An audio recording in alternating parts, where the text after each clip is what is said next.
big chunk of my vocabulary there. Well, here coming to you live from the subarctic. We have a little bit of a delay and lag because when this goes through the phone, Alex is using a phone in order to get a better camera. And Anyway, this is what we've got. So if there's a lag, oh well. It's the best we can do with what we have.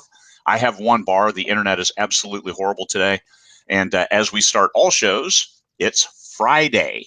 Friday, everybody, make sure you know what day of the week it is. If that matters, it's Friday. Uh, it's light all the time.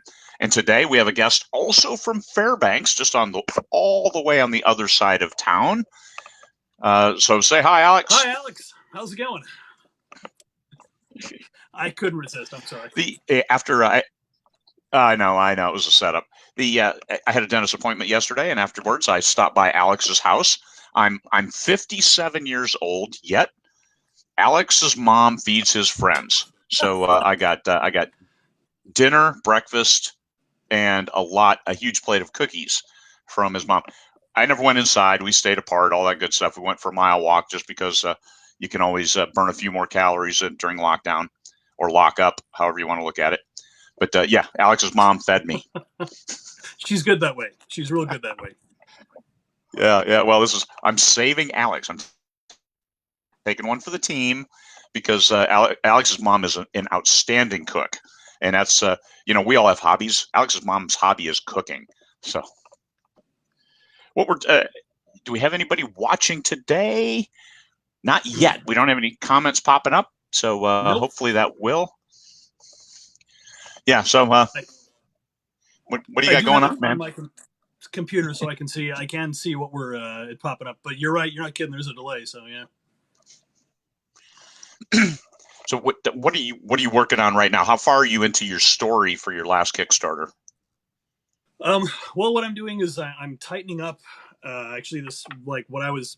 I've got 1,000 words down today already, and what I'm Good. doing is sort of adding complications to it. It's actually what I've titled this chapter. It's just going to be 3 pages of interesting and oddball stuff that can happen.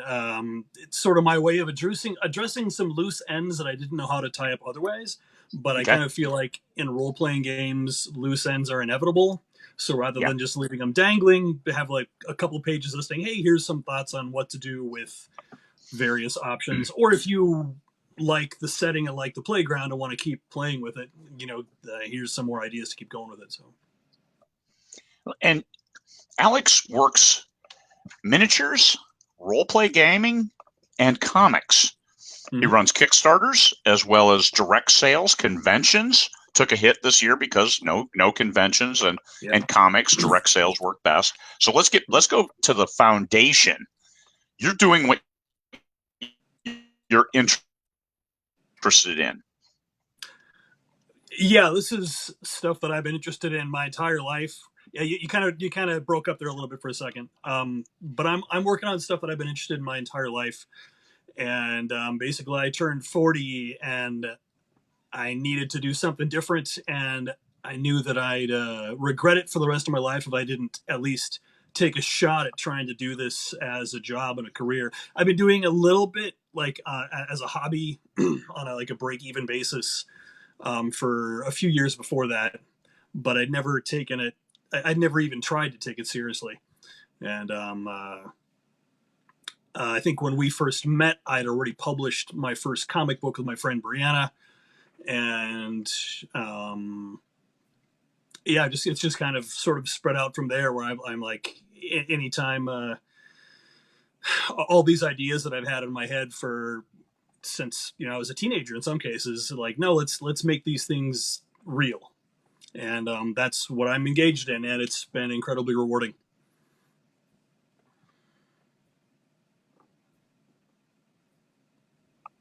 Comic book creation, Clockwork of Oz, that you wrote in college because you wanted to learn how to draw. You liked it. Oh, I think I caught the last bit of that. Yeah, I went to school for art. I went to school for art, and I got a 2 year degree in art. And it was never as easy for me as I wanted it to be. Like drawing is just a struggle. and I think writing fits my whereas writing can be difficult too, but drawing is just like um, uh, I think writing's a better fit for me for what I want to do. But the upside of having gone to school for art, particularly if I want to write, if I'm writing comics, is that I do have enough artistic training that I can give useful input to the artists that I work with. I can actually give them sketches and I can give them feedback on their sketches, and I have the vocabulary necessary to describe them. No, this needs to look like this, and it definitely makes you think about the world and particularly visuals differently than I think it would have if I hadn't taken all those artsy fartsy art classes back in school. So I'm Yeah, but in the comic book, one thing you do is you do a storyboard and a rough sketch of what you want, I believe, before you hand it over yes, to the that's artist. exactly what I do. And I can't speak for anyone else's method for the way they do it. As a matter of fact, from what I understand, almost every artist writer team works a little bit differently. But what I do is I usually write the script, and the script is it's not like writing prose. It's like writing it's like writing a script. But I usually know what I want the panels to look like. I know what I want the art to look like. I know what the action look like. I know where I want the camera angle to be and where I want the viewer to be seeing things from.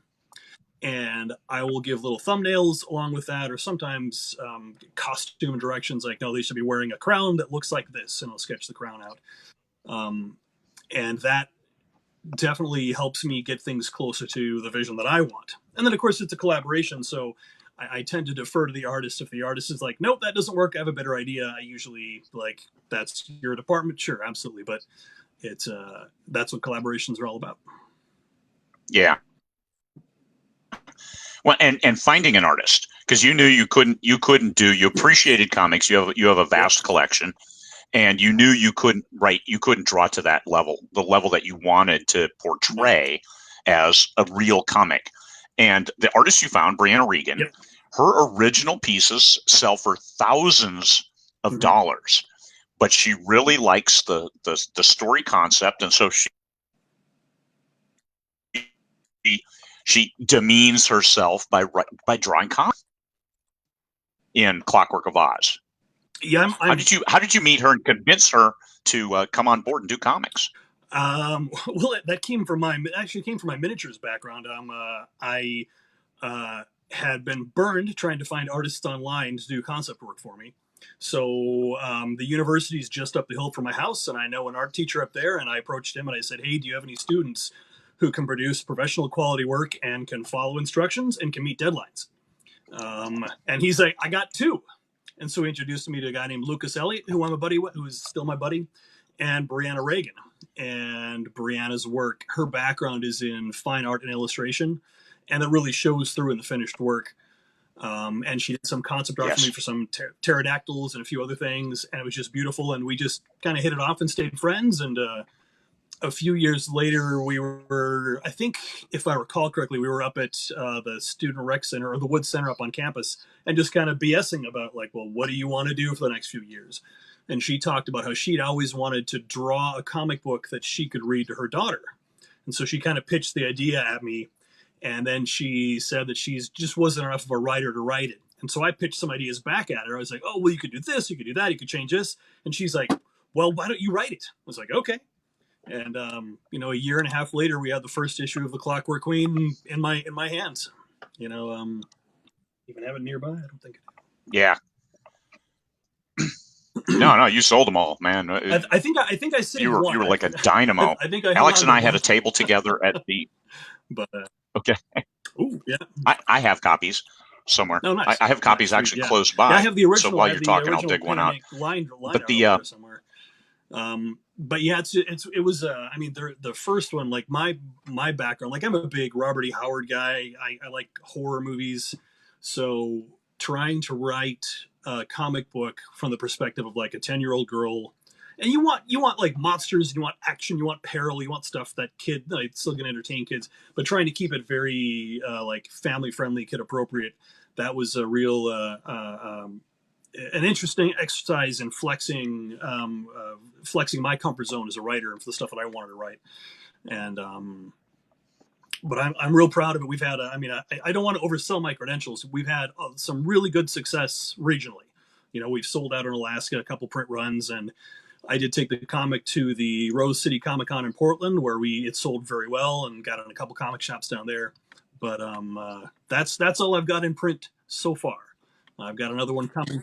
So all of your comic sales are direct sales, but you did webcomic version of Yeah, that. the comic book's online. It's www.theclockworkqueen.com. Little shameless self promotion. And the theory being that if people like the comic well enough to read it online, they'll buy a hard copy. And that has been our experience. I don't know how well that will scale up indefinitely, but it's certainly been true so far that people are absolutely willing to buy the print copy after seeing it on screen.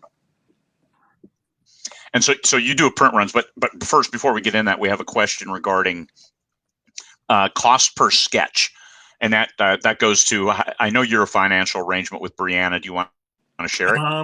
Well, frankly, Brianna doesn't take commission work anymore. She's working on some. If last time I talked to her before the quarantine, she was working on a gallery project for somewhere in Anchorage, I believe. But like for a single, like we're selling the originals for $100 a page or 150 a page for some of the bigger ones. And if you're to get like professional quality artwork done, you've got to you got to pay for it. And with artists, you generally get what you pay for. You do a cost share. Yeah. Oh yeah. Oh, as far as our expenses are split, yes. Yeah. We split all the costs even. Although she gets the lion's share of the sale of the original art because as much as Yeah. I do quite a bit of research and I do a lot of practice, I read I think 14 or 16 novels prepping for this. It's I don't spend as much time in front of the keyboard as she does in front of her art desk. So yeah, she gets the lion's share of the sales of that. But like sales of the prints, we've sold out of a couple of our prints. We split the costs of the website. We split the costs of the print. Split the costs of the print run of the books. We split that equally, and then we split the profits too. There you go. That's it. I know a lot of people pay by panel. And if you look at the number of panels in a comic book, then you quickly realize it's kind of, it could get spendy in a hurry. Yeah. It's if you're buying the art. Yeah, absolutely. And I would I do have another comic book coming out, and that one we're doing purely as a collaboration. Same thing because the guy I'm working with on that, Jason Cromwell, he does a lot of work through commission and conventions. And with all that shut down for both of us, we're planning pretty much the same arrangement that Brianna and I have, is where we're going to split the costs and then split the profits. Good. Well, as a different model, and that's important to note. As a financial model, looking at those opportunities, especially for people who make their money on the convention circuit, because Brianna not being able to do a gallery show, because she does a fair number of gallery shows, and they are wildly profitable for her because she sells out of high dollar artwork. Yeah, I don't know what her I don't know exactly what her costs are. That's her private. That's her Brianna Reagan art business. But I know that she definitely, like, she puts paintings up for $1,500 and they sell like that. So she's very very accomplished in what she does, and she deserves it. Like, her work is spectacular. Yeah, it is, and she's truly just a really nice person with with a couple kids, good mom, and we'll do a show on occasion. And I've had the pleasure of seeing some of her original stuff, and it really is top notch. So that was a huge score. You went to the university, the art school. Hey, you got anybody? Because you knew what to ask for, and that's speaking the language is another important element if you're going into graphic novels. If you don't, like me, if I tried to go into graphic novels, I would have no clue because I don't speak that language. Well, it's definitely, there's definitely like definitely a learning curve. I mean, with the between the first issue of the comic and the second issue of the comic, we decided that we realized that the pages, her original art was just way too big, and so it was ending up so detailed that when you shrink it down to put it on a comic book page, the resolution you end up just losing so much detail. So between the first issue and the second issue, if you look at the borders of the panels, there's just a little bit more white space at the top and bottom of the page because she went with a little smaller originals, which also had the side effect of letting her finish the panels exponentially more quickly too. Because instead of drawing like an 11 by 14 original, her originals are then like I think about 8.5 by 11 or ish. I don't know the exact dimensions off the top of my head. Yeah. But that's when you're drawing, that increased surface area, that it just adds to the time so much. So yeah, and that's what's your plans for the third one? I think you have that written, right? The third. I have it outlined. It's kind of been on hold. Where Brianna's busy with her gallery shows, and of course, she also works in the medical field, so she's been exceptionally busy. But the last time we talked about it was, I think at this point it was 8-9 weeks ago was the last time we had a conversation about it. And we're definitely hoping to have the third issue out by the end of the year, depending on what the world looks like. So Yeah. And but yeah, I've got that outlined, and what we've arrived at this point with the first issue, I just wrote a script and gave it to her, and with some sketches and some thumbnails, and here's what I think it should look like. The second one was much more of a collaboration, and with this third chapter, I've just written an outline and sent it to her, and we're going to go over the outline together so we can get back something different, so she has a little more input on the story. And that's just sort of how the artist author relationship has kind of grown between the two of us organically over time. I I think that's probably kind of unique because we're friends and we've known each other for years. I don't think that would work that way if I was doing work for hire. If I was doing work for hire, I'd just be like, here's what I want, do it exactly like this, But she has some real significant ideas about some of these new characters we're going to be introducing. Yeah. And so it's kind of fun to have someone else take on a little bit of that that part of the labor too. Creativity role. Yeah. And that's good to see. So what kind of advice would you give someone who is looking to create a comic book and they aren't looking for that relationship where they're partnering with an artist, but just create a comic book and then give direction to an artist? I'd say that it's important that you read comic books, and that sounds so basic, but like I've had a number of people over the last couple of years ask me, "Oh, well, I want to write a comic book. I want to draw a comic book. What should I do?" And so I ask them, "What are their influences? What do they read? What do they like?" And they go, "Oh, well, no, I don't read comics. I don't know comics." And it's like, I can't imagine someone who's never read a novel trying to write a novel. I can't imagine someone who's never seen a movie trying to make a movie. Like, you have to have some familiarity with the subject matter. And I'm not saying you need to work at a comic shop for years and have a collection. Yeah, I don't want to gatekeep like that, but you should have enough knowledge of your subject matter and your genre to be able to know what a panel is. You should know what a word balloon is. You should know the difference between a colorist and an inker. So that's and that sounds so basic, but apparently that's not something you can take for granted. No. It's because people will see somebody successful and say, "Oh yeah, I want to do that," before they realize that, oh, now you're investing in a new trade, and in order to be an expert at a trade, you need to invest 10,000 hours. Mm-hmm. And so where do you learn that? If you're an author, you read a lot of books, and then you study while reading, and then you write and study while writing. And then, in my case, 4 million words later, it's okay. You can actually put a sentence together, and the editor doesn't attack your family and your entire lineage back 8 generations.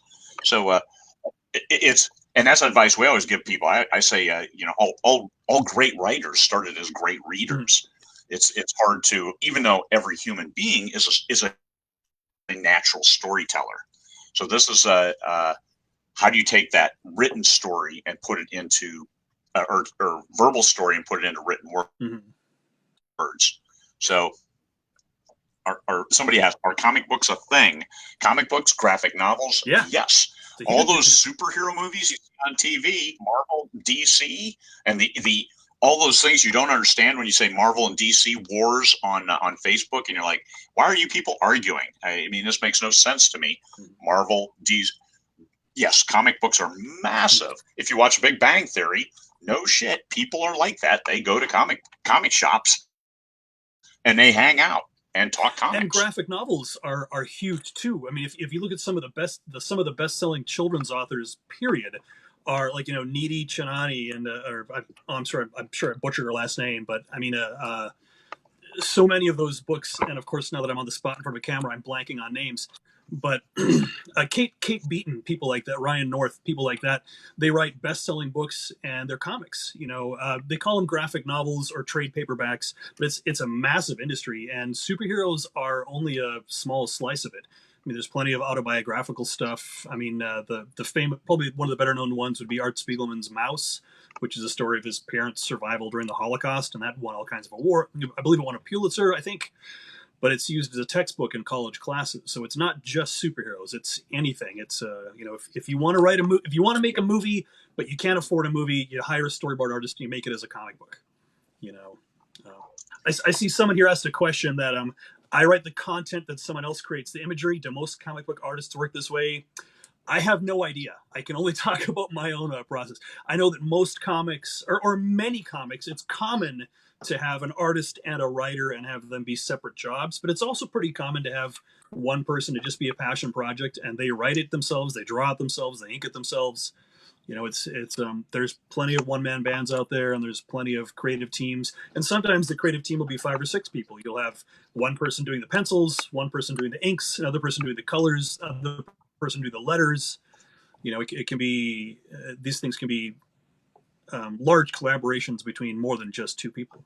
So Yeah, and that's a question on how much they charge per sketch. I know I talked with one individual who was setting up doing a comic book and had the storyboard, had the concept, was good, and started looking for artists and almost choked because he counted up his panels, 84 panels, which was a fairly short comic book, and the artist wanted $70 a panel.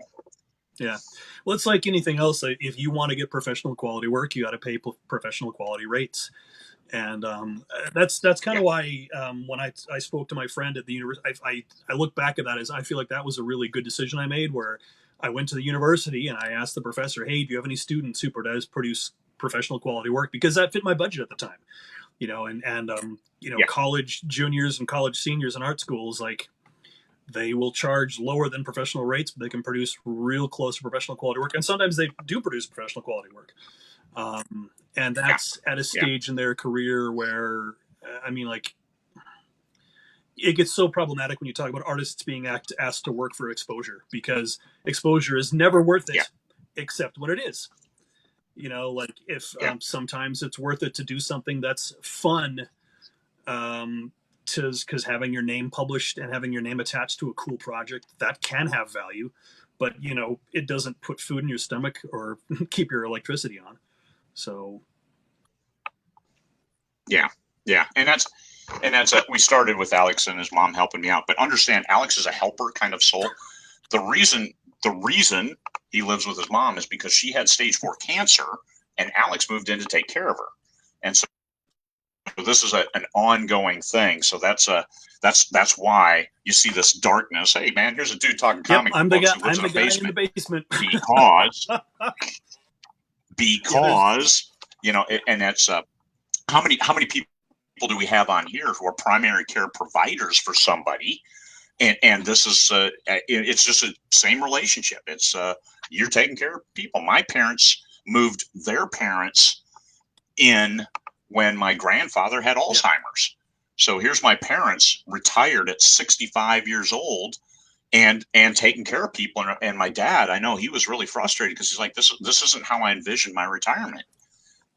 But you know what? That's what you do. And they did. And my grandfather, finally passed away at like 86 years old. And so they lived together for 3 years, and it just is what it is. Yeah. You do what you have to do for your family, and so there's that, and I benefit because Alex's mom is a Yeah, great that's cook. something Um, she hasn't lost a the hasn't lost a step yet. There, I think sometimes she's still cooks for a family of six, and but it's just the two of us. So I'm happy to like, hey Craig, here eat some of these. There's a 9x12 pan of cookies that needs to not end up on my waistline. but Alex's mom spends a lot of time. She teaches music, and she spends a lot of time at church. And so usually he can pawn off a lot of that Yeah, extra food on the church crowd. She'll take it, but yeah, church is closed, so Alex has to pick up the yeah. It's a rough slack. life. Like, oh, there's a lasagna. Okay, Oh my! You had lasagna? yeah. Oh man! I'm I'm surprised jonesing you for. want to diet. I thought you were trying to cut back I, too. I am. I'm jonesing for a pizza, and I'm going to get one. My reward is at when I hit 188. 188 anything. So 188.9. I'll be Nice, able to go to Papa Murphy's and get a pizza, thin crust with some meat on it. I mean, it won't be nice. a big thing, but it's something to keep driving toward. So Well, now I want pizza too. Why would you do that? That's cruel. yeah, I tell you what, the dentist office looks at the McDonald's right there on Geist. So Oh no. I was thinking getting a Big Mac and devouring it on the way to your house yesterday, but I didn't. I resisted, and thank goodness because uh, thank goodness because you fed me when I got there. Yeah. Do you know, as a reader of comics, a lot of the programs that artists use to set up that use for their graphics? Um. That's it's so individual. Um. Lots of art, lots and lots and lots of artists use Photoshop. Other artists use other creative programs. Brianna works almost exclusively with physical mediums. It's pen and ink, sepia washes, and then you do a little bit of cleanup in Photoshop when you scan the art. Like if there's a smudge or a drop of ink, you clean that up. But at least with the stuff that I work with, it's almost completely physical. Now, the next comic that I'm working on, this sort of like barbarian Conan the Barbarian style book, that one the art's going to be entirely digital. And if I recall correctly, Jason, the artist Jason Cromwell, he works in Photoshop. But Okay, you know that question. Uh, every artist uses whatever they want to use, and it's whatever they're so most comfortable in. individualized. Yeah, whatever Yeah, they. Yeah, I mean, I like physical mediums because I like having. I feel like there's a texture and a gravity to physical mediums that a lot of digital art doesn't have. That said, digital art has a lot of benefits. I mean, for one thing, it's already in the computer. You don't have to worry about cleaning up smudges, and the resolution's already there. Don't need to scan anything. If you need to alter something, it's as simple as like delete, erase, undo, redo. If you want to, if Brianna was to hand me a page that she drew by hand and inked by hand, and I really wanted her to change something, she's got to draw that again from scratch. So they yeah. both digital and physical options have upsides and downsides, and it really just comes down to either aesthetics or expediency. You know. Dean asked a question about artists using DAZ 3D, and I think that's more graphic novels vice comics. I think comics doesn't use the live action models like you get with DAZ 3D modeling, and I have some Mm. DAZ 3D models on some of my covers, and I can tell you that getting that pose right. I mean, my artists will work a day, 2 full days trying to get a pose right and map the clothing onto the artist right, give them a weapon and have them holding it right, and like 2 days Yeah. to do a single panel. Because a cover, okay, you got the cover, but if you're doing a graphic novel, a panel to a panel to panel, if you have to change the pose, you got to be damn good in DAZ to then move the Yeah. character. It's not as easy as modeling a pose, and then it just takes an image and makes it look the same. Maybe someday it'll do that, but until then, that's a lot of work. But that's graphic novel land where it looks like the new Fortnite engine looked pretty Yeah. intense. Yeah. The what it is capable of doing, and it's that level of stuff as opposed to drawing a 2-dimensional image. I use live models. I found that it was, and this is once again more an economic choice than anything else. But early on, both with my miniatures and with reference artwork for some of my character designs, I can hire a model for $50 for an hour, and I can take 300 photographs with my phone because this isn't like fancy art. This is just gesture reference. And so, if I want an artist to draw a hand and then change the hand and then change the hand and then change the hand, each one of those changes, they've got to draw a new piece of art and I got to pay for each new sketch. If I hire a model and ask the model to, okay, move your hand, and move your hand, and move your hand, I just take a picture with my phone or my iPad or whatever, and it costs me nothing.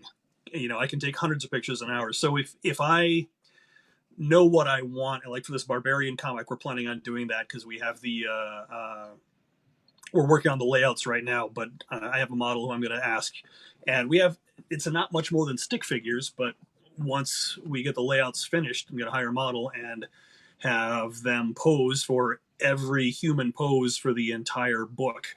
And that's a step that I don't think everyone takes, but I'm going to take it because I think that's going to really let me dial in exactly what I want. And then, of course, if the artist, you want to change things to exaggerate things, exaggerate the musculature, or make like Yeah. a really Jack Kirby crazy dynamic pose, I think working from a real physical human as your reference to start with, it gives you better than just pulling it out of. I mean, unless you're Jack Kirby. I mean, there are people who can pull that out of thin air. I'm not that guy. That's not me. And for the layout, you actually lay out your comics, and then you use a local print shop to run prints of like 500 runs of Yep. 500. What do you use? What's your graphic program to lay out that comic book? I believe Brianna just did that in Photoshop. For the Okay. Clockwork Queen, the physical prints of the book, we actually went online with a company called racomicsdirect.com, and we were very, very happy with our experience with them. I think we've gone through 3 print runs of the first issue and 1 print run of the second issue.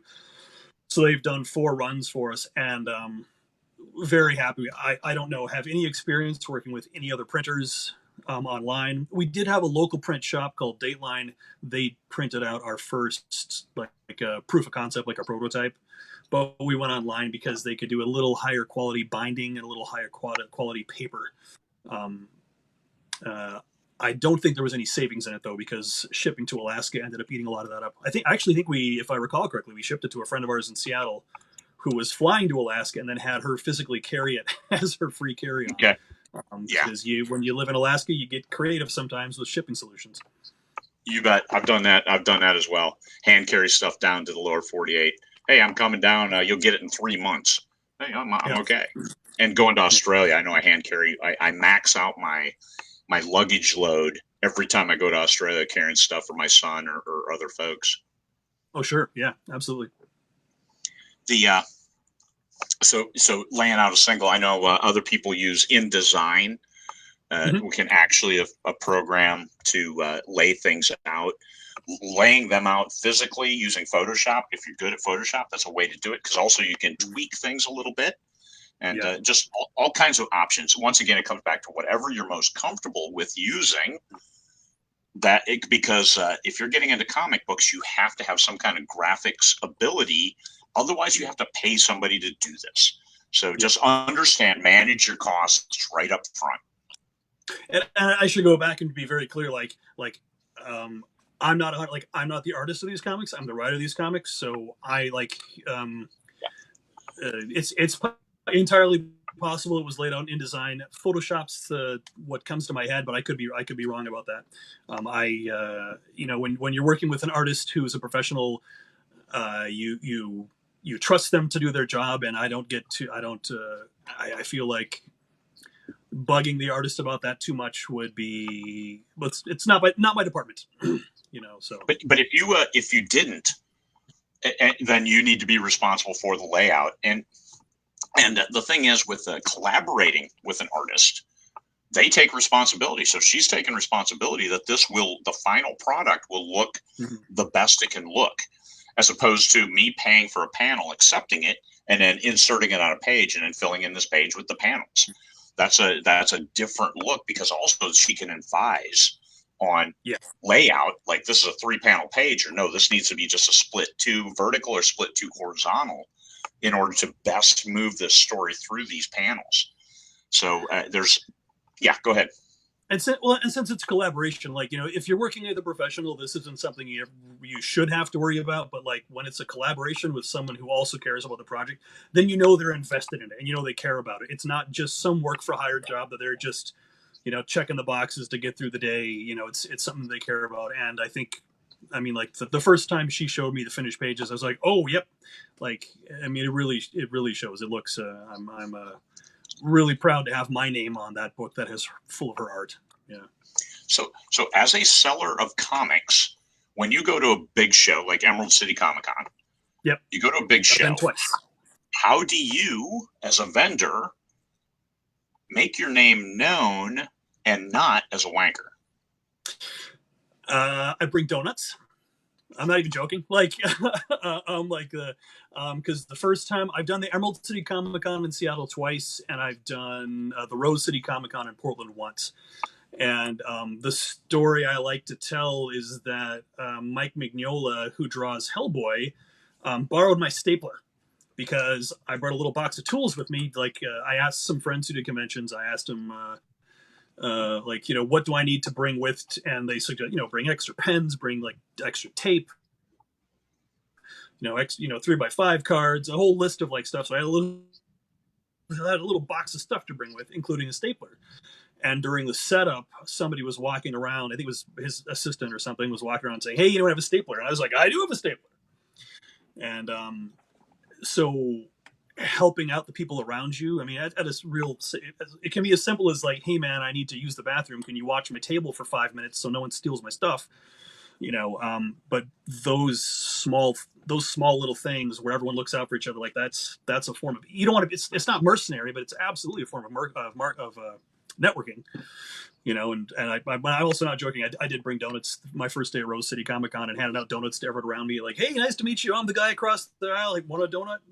And then and now we all follow each other on social media and promote each other's stuff. And that's Alex and I shared a table at the Alaska Comic Con, and Yep. I'm selling my novels, and Alex is getting all the attention selling comic books at a Comic Con. I know it's crazy, but he also had a copy of his Dragon Turtle, which is a future Kickstarter project. And this is finished. It's finished, as opposed to a Kickstarter where I'd like to do this. It's I've done this. Would you be Yep. interested in picking up a copy?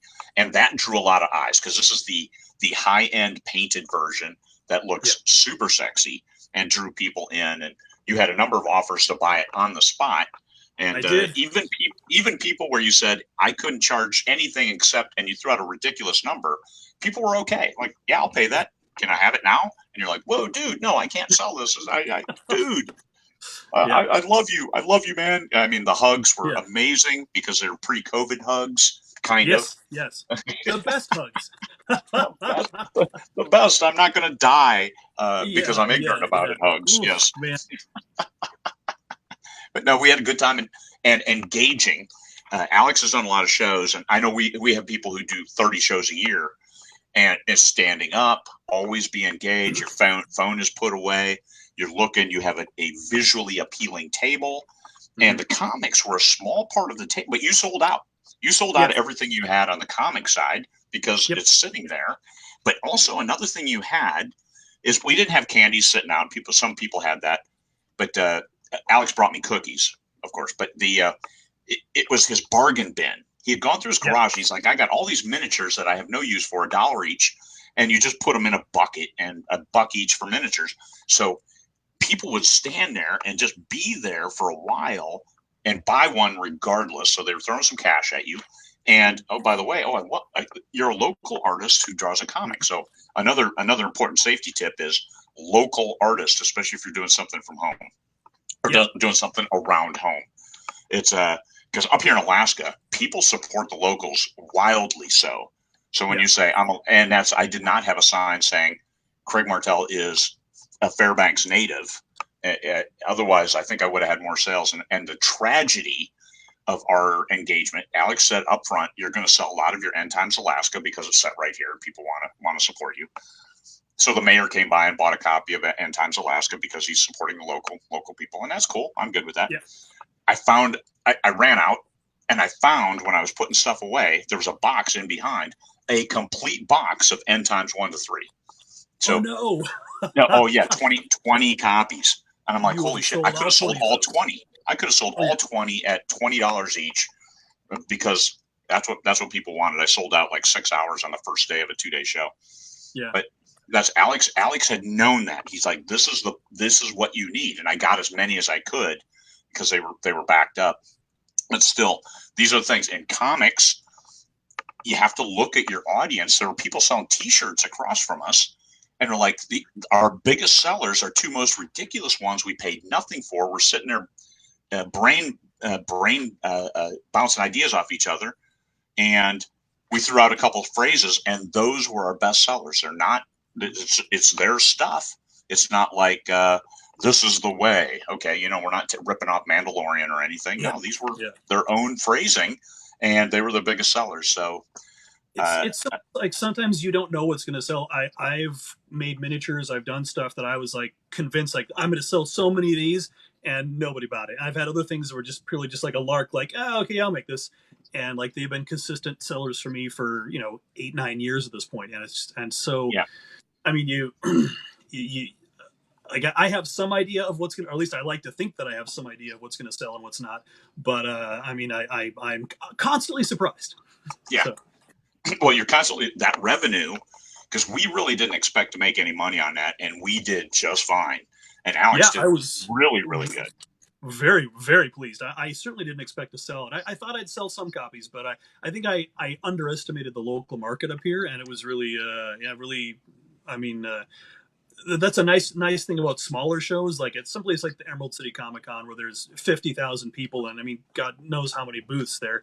Like unless you're Marvel or DC, unless you can put 10 grand into a giant 30-foot tall banner, or unless you're famous, it's real easy to get lost, particularly like if what you're doing isn't the focus of the convention. My experience, I can only speak to my personal experience. I'm not, it was a fun, I had an absolute blast of the show, but my experience at the Emerald City Comic Con in Seattle was that people were there for cosplay. I mean, I had probably literally 5,000 people walk past my booth and go, wow, that's cool stuff, but I want to go get Picard's signature. They wanted to meet celebrities and they wanted to see cosplay. And I Yeah, can't compete with that. And I will probably never be able to compete with that. So the smaller show, like I think if I recall correctly, my sales at the smaller show, the Rose City Comic Con in Portland, were better than my sales at the big show in Seattle because you're it's easier to stand out when there's 200 booths than when there's 2,000 booths, and just yeah. the fatigue sets in. So it was nice. We did a show down at Eielson Air Force Base. Yeah. Very, very small, very, very small show. And they gave us what they thought was premier property behind the pseudo celebrities, the B listers that came up, and they hosted. They brought them up, but we were behind them in like a separate area, which she thought was premier space. Like, no, you need to be in front. And at Alaska Comic Con, they put the celebrities all in the far back across a big row with big areas for people to wait. And we we had the best table. We had the absolute first table right inside the door, right next to the Gee Dunk place where you get your snacks and your hot dogs. So if somebody was waiting in line, they could look at our stuff. If somebody was coming in the show, first thing they saw was our stuff. And Alex had the most visual, so he had the front there, and it was perfect Yeah. for getting them. And we had a lot of people come back. They're like, "Oh, hey, I want to get a signature before he gets busy," but I'm coming, and they did, Yeah. surprisingly. And I'll mention something about Allison, and this is something I learned unlocked is like, don't be afraid to be the squeaky wheel. And Allison, they were going to put us back in that alcove, which wasn't a bad spot, but the lights directly over our tables were out, Yeah, and we got there early enough that I was like, yeah. hey, you like my stuff We need is small and we need visual, lights. like, and so we got there early enough, and because I said something, they changed the lights. They changed the lights on. By the time the show opened, we had a fully lit area, and if there was a time in my life where I would have been too shy to ask, and you don't want to be a jerk about it, but at the same time, hey, like we paid for this table, like it's reasonable to expect there to be a light bulb overhead, and so Yeah, yeah, don't be afraid to be a squeaky wheel. If you want, like, you're a lot more likely to get what you want if you ask for it than if you don't. So I have to admit that being retired military, I got that table for free. I got our tables for free. So, but okay, well, still, we drove all the way down there. I mean, it's yeah, Eielson is god 22, awful way. 23 It's miles. like it's like 20 some miles away. Yeah, probably Fucking 30 god miles from your awful. house. That's a Yeah, god awful distance. yeah. Here's Alaskans claiming, whining about how far Yeah, away yeah, something. I drive in town. I drive in town, which is like 5 miles. Alex's house, I think, might be 10 total miles away from me because he lives all the way on the other side of town. But there's like 2 stoplights in yeah. between, and I Other can get side there of the in 15 university. minutes. He's Yeah. all the way on the other side of town. But the comics and graphic novels, if you look to commit to doing those, it's going to take a while. So the production timeline, because you're asking for original art, and if you Yeah. have my example before, 84 panels, even at 2 panels a day, that's 42 days to get that done. Any revisions, so you're probably talking at the very least, a 3 month timeline Yeah.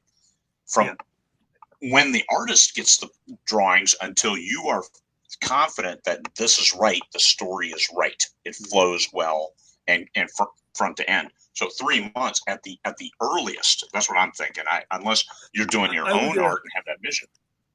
Yeah, I'd agree with that. I think, I mean, like, if you're a full time artist and you don't have a day job and you don't have kids and you can just draw, like there are artists who can do a page a day. Jack Kirby, maybe the greatest comic book artist of all time, could famously do 4 pages a day sometimes. But he was like an obsessive compulsive guy. He'd work 12, 14 hours a day, 7 days a week. Drawing. In the, I think in the real world, for most people, you know a couple pages a week is probably about what you can expect from, especially somebody who's got a day job or has kids or has Yeah. other things going on. Now, Marvel and DC, it's a full time job. Those guys, they can turn out a 30-page comic or a 22-page comic every month because they go to work and 8 hours a day. That's what they do. They sit and they work on that. But even with the big companies like Marvel and DC, there's a reason why so many of those titles change artists so often, because that's a punishing schedule to keep up. Like you Yeah. might see somebody do a 6 or an 8 issue run, and then it was a new artist this month. So Well, yeah, and you don't want to burn your guy or girl out. yeah, and you definitely need to, if you're planning on doing this as like an indie comics creator, unless you're drawing it, and of course if you're drawing it yourself, then you're going to know what your own pace is and what you can do and what you can keep up with without burning out on. But yeah, if it's work for hire, have a real honest conversation with whoever you're hiring to do the work.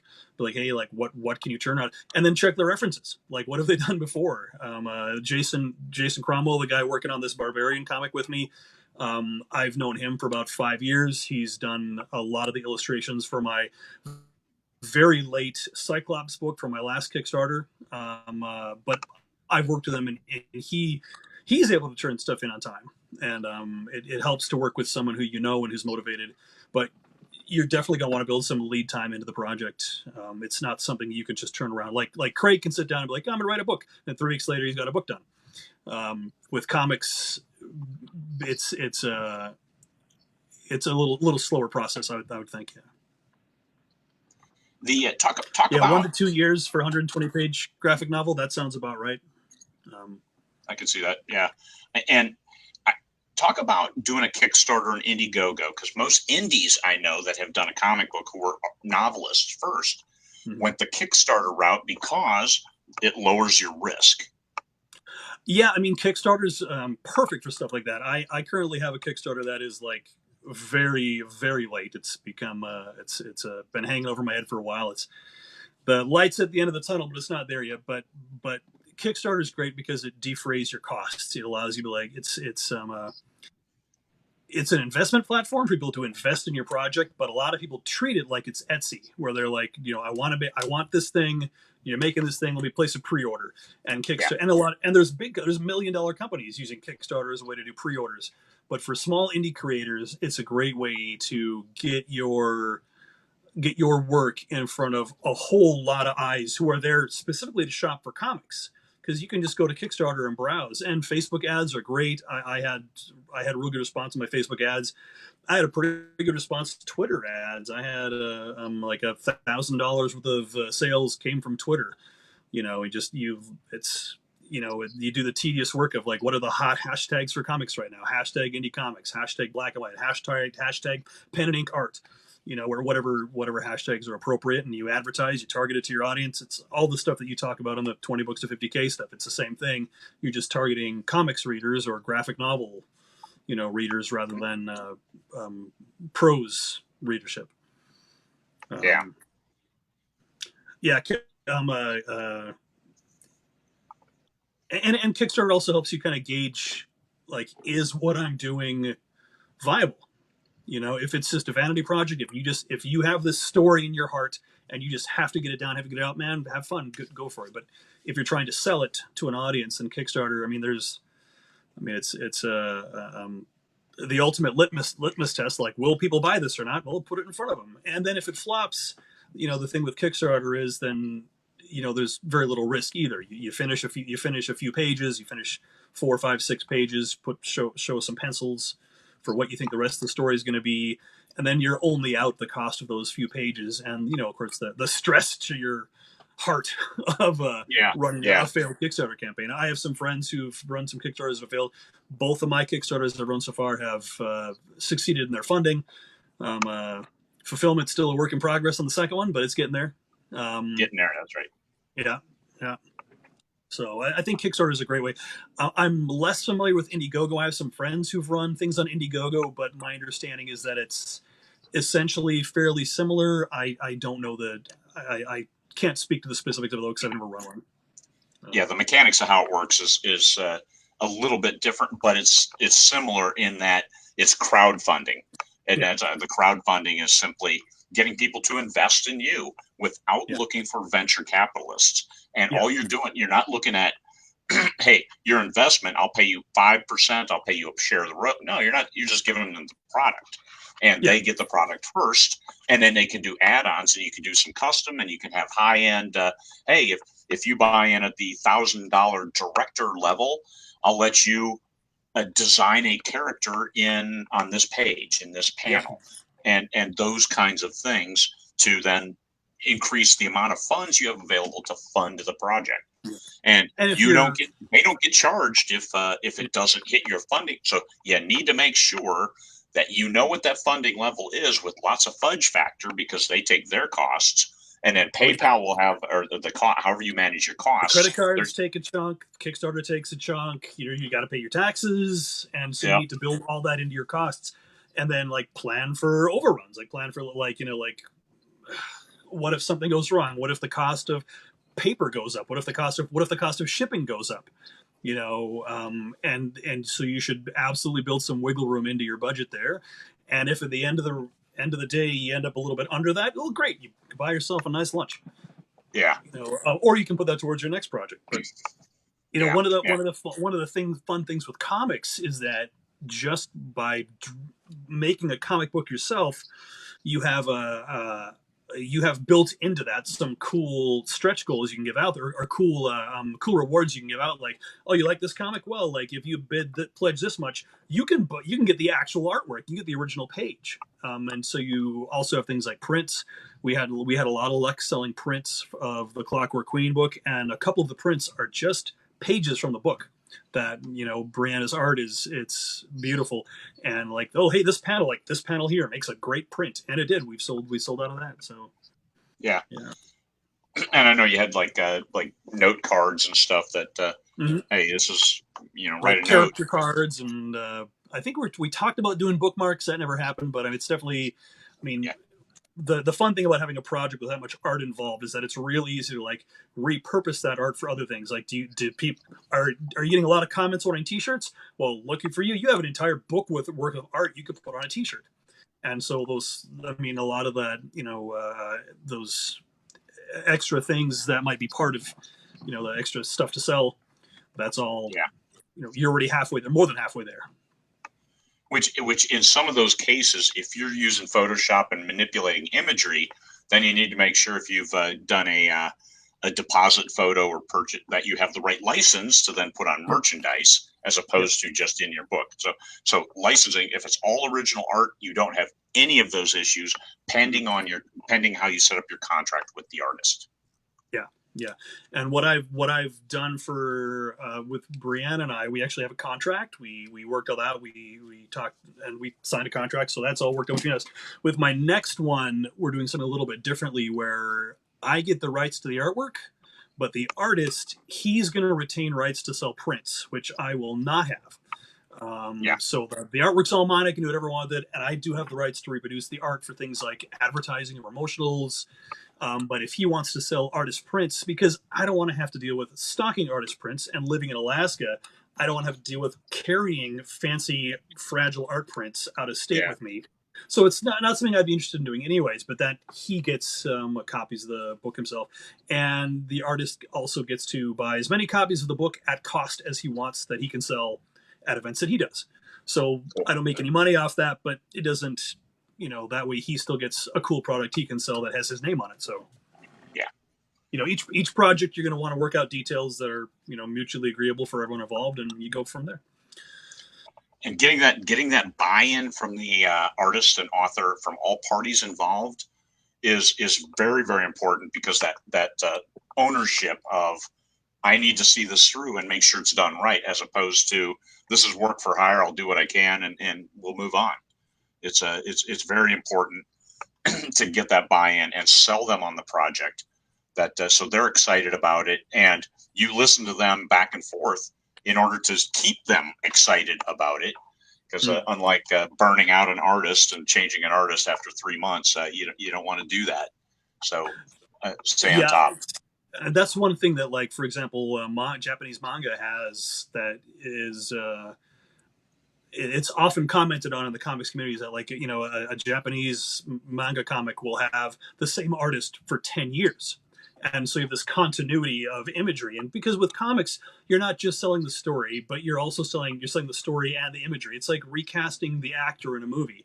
You want this consistency to it. And so with a lot of superhero comics, every 3 issues, every 6 issues, there's a new artist. um, Whereas with manga, they'll keep the same artist for decades sometimes. So that continuity is really important. So you want to, or that continuity can be very important. So you want to keep the people as best you can. At least I think, my opinion, as a comics reader and a comics fan, that's what I like. So I see someone commented about repurposing the art for other things, and yeah, like Craig was saying with the merchandise, but I mean, you do the same thing with novels. Like I've seen plenty of novels that take the cover art and put that on a T-shirt or on a mug or something. So it's not. The thing with the comic is that you have more than just one cover image. With a comic, you have an entire book's worth of art that you can draw from to put on merchandise or whatever. Yeah. So we're almost at our hour. Alex is coming Some more, to. really?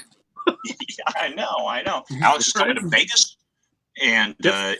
he'll be with me. He'll be one of my assistants at the show, to make sure that everything runs smoothly for me, that I don't die, Yep. and that we get everything done we need to get done in a good way, that so this show runs as it needs to run. So yeah, we just talked about that yesterday. We'll Yep. get tickets. I talked with Bolly's Ooh. last night as well, because we'll be going there in 2021, 2022, and things are looking up there. Things are looking good. I look forward to engaging with them, and transitioning the show to the much bigger venue, because they have a like a big convention center space for 2,000, and then they have the grand ballroom, which also fits about 2,000. No, we're not going to go to 4,000, but we're going to have a massive amount of space.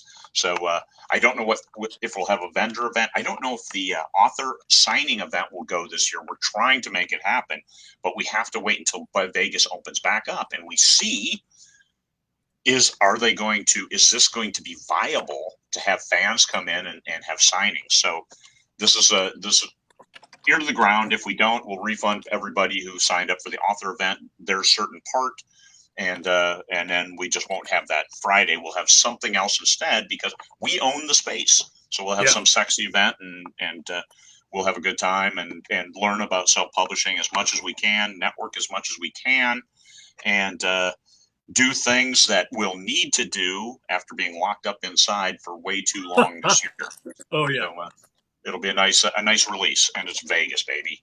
So they'll be open. They're opening soon, and then they will learn. They'll study. They'll get better, and by November, it should be hopefully seamless to what we do is when we show up for the show. But you'll see Alex there with me and my family, and it'll be a great show. I expect nothing less. It'll look different, but every show looks a little bit different. That's okay.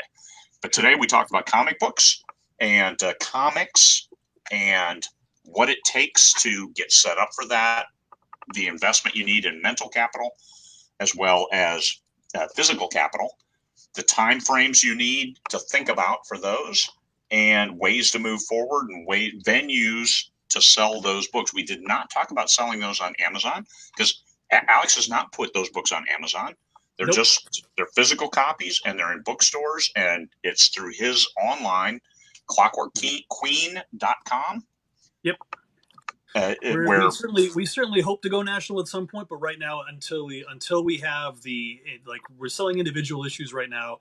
The long term plan is like as a big thick like a graphic novel, and at that point we'll look into trying to get into Amazon or Barnes and Noble or something. But at least for now, we're very pleased to be a small regional success. I couldn't be happier with how well it's gone, but definitely, like like I said at the beginning of this, I don't want to oversell my qualifications. I'm a little regional operator. I've had some good success here, but yeah, Craig's as far as getting things on Amazon, Craig's the guy to talk to, not me. All right, and tomorrow it'll be Craig and Michael. Michael will be back. We'll be talking about 40,000. We should be over 40,000 members at 20 books at 50K by then. And we're on a little bit later, I think 8 a.m. my time, 9 a.m. Vegas time. And we'll see you then. Thanks, good people. Thanks, everybody. Thanks for the questions.